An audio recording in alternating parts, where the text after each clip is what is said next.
నమస్తే.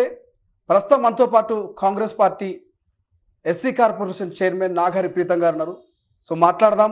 ఏదైతే పరిగి నియోజకవర్గ ఇన్ఛార్జ్గా ఇచ్చారు, చేవెళ్ళ పార్లమెంటు ఇన్ఛార్జిగా వేం నరేందర్ రెడ్డి ఉన్నారు. వేం నరేందర్ రెడ్డి గారు ప్రభుత్వ సలహాదారులు, ముఖ్యమంత్రి రేవంత్ రెడ్డి గారికి అత్యంత సన్నిహితులు. సో మరి పార్లమెంటు చేవెళ్ళ పార్లమెంట్ సెగ్మెంట్లో కాంగ్రెస్ వర్సెస్ బీజేపీ నడుస్తున్నది. కొండా విశ్వేశ్వరరెడ్డి వర్సెస్ రంజిత్ రెడ్డి మధ్య మాటల యుద్ధం కనిపిస్తున్నది. ఓవైపు గుడ్లమ్ముకున్నటోడు అంటూ కూడా కామెంట్ చేస్తున్నారు కొండా విశ్వేశ్వరరెడ్డి. సో ప్రధానంగా కొన్ని సర్వేలు చర్చల్లో కూడా ఈ చేవెళ్ళ మీద ప్రధానంగా వినిపిస్తున్నది. చేవెళ్ళలో 2 ఎస్సీ రిజర్వ్ కాన్స్టిట్యూన్సీలు ఉన్నాయి, చేవెళ్ళ కావచ్చు, వికారాబాద్ కావచ్చు. సో నాగారి ప్రీతం గారిని అడుగుదాం, చేవెళ్ళ పార్లమెంట్ సెగ్మెంట్లో నిజంగా మరి కొండాను ఢీకొని రంజిత్ రెడ్డి గెలబోతున్నాడా, అసలు ఏం జరుగుతుందో ఒకసారి మాట్లాడే ప్రయత్నం చేద్దాం. ప్రీతం గారు నమస్తే. నమస్తే. సో మొదటగా మీకు పరిగి నియోజకవర్గ ఇన్ఛార్జ్కి ఇచ్చిర్రు, రంజిత్ రెడ్డిని గెలిపించే బాధ్యతలు మీకు ఇచ్చారు కాబట్టి అసలు ఎట్లుంది అక్కడ? ఓటర్స్ అంతా ఏమంటున్నారు?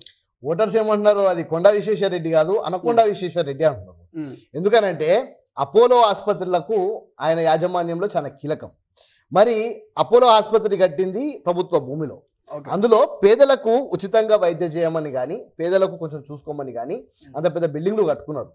అదే చేవెళ్ళ పార్లమెంట్లో నుంచి ఏ ఒక్కరికన్నా కానీ 100 రూపాయలన్నా కన్సెషన్ చేసిన ఘనత ఈ కొండా విశ్వేశ్వరరెడ్డికి ఉందా అంటే అది లేదు.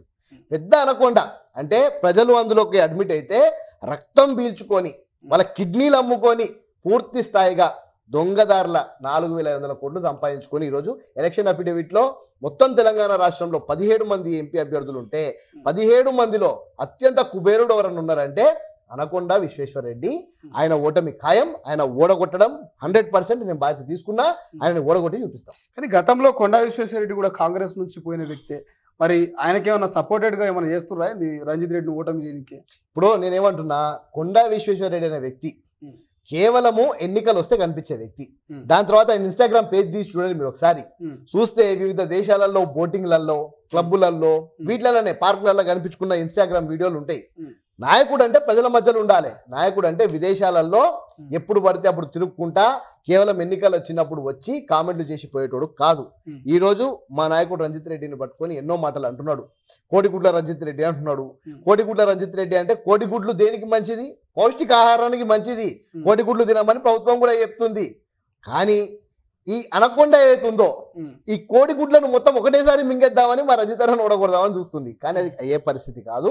కొండా విశ్వేశ్వరరెడ్డి అనే వ్యక్తి అదే కరోనా సమయంలో నేను చెప్తా, ఆయన మరొక డాక్టరు ఏమనంటే యూట్యూబ్ వీడియోలు తీసి శానిటైజర్లు ఇట్లా వాడాలి, మూతికి మాస్కులు ఇట్లా పెట్టుకోవాలి అని చెప్పుకుంటూ ఆయన కూర్చున్నాడు. మరి మా రంజిత్ రెడ్డి ఊర్లకు టీవీలు పంపించి ఆన్లైన్ క్లాసెస్ చెప్పించి ఎవరికన్నా ఏం కావాలి? ఈరోజు ఓటేసేటోనికి విద్య కావాలి, వైద్యం కావాలి. విద్య మొత్తము టీవీలు ఇచ్చి ఆన్లైన్ క్లాసెస్ చెప్పించిండు. వైద్యము ఆయన హాస్పిటల్లోనే ఫ్రీగా చేయించిండు. అందరికీ బ్లడ్ టెస్ట్లు తీసుకున్నాడు, శాంపుల్ తీసుకొని ₹1 తీసుకోకుండా అందరికి ఇచ్చి. ఇది ప్రజలకు అడిగితే తెలుస్తుంది. నేను పరిగిల గడపకు పోతున్నా, ప్రతి ఒక్క ఇంటికి ఏదో విధంగా రంజిత్ రెడ్డి గారు టచ్ అయి ఉన్నారు. కొండా విశ్వేశ్వరరెడ్డి ప్రతి ఒక్క గడపకు ఏదో విధంగా అనకొండగా వాళ్ళకు శాపమై గుదిబండగా ఆయన తయారై ఉన్నాడు. కొండాకి గుండె లేదు, కేవలము ఆ గుండె మొత్తం కొండగా మారి కనీసం కనికరం లేకుండా పేద ప్రజల్ని పిండి పీడించే వ్యక్తి ఆయన. అటువంటి వాడిని ఓడగొట్టడం సర్వసాధారణం. ప్రజలు తిప్పి కొడతారు, అందులో ఎటువంటి డౌట్ లేదు.